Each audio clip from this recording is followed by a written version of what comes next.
چراغ دل به نور علم. سلام بر شما همراهان با اراده. ما از نسل جوانی هستیم که تصمیم گرفته مسئولیت ساختن فردا را به دوش بگیرد. بنده منیر عباسی هستم و اینجا کانال بیان راسخ هست، جایی برای اندیشه، حرکت، رشد و امید. بیان راسخ بستری است برای اندیشه، آگاهی و رشد نسل جوان.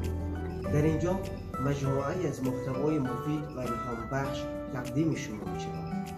از آن جمله سخنرانی‌های کوتاه و هدفدار، ارائه سمینارهای علمی، فرهنگی و انگیزشی، گزارش‌های ورزشی و حمایت از استعدادهای ناشناخته.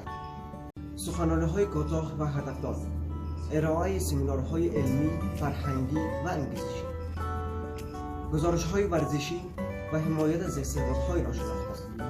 مصاحبه با نخبه‌ها، فعالان و چهره‌های سازنده. دکلمه سرایی و شعرخوانی با زبان دل. معرفی کتاب‌هایی که تفکر می‌سازند و جهت می‌دهند. بیان راسخ پل ارتباطی میان فکر، ایمان و عمل جوانان است.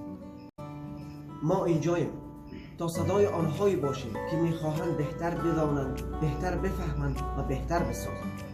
پس اگر تو هم باور داری که وقت بیداری است، کانال بیان راسخ را سابسکرایب کرده، زنگوله را فشار داده و همراه ما باش برای فردای بهتر و آگاه. بیان راسخ، صدای از نسل اندیشمند برای فردای رسا.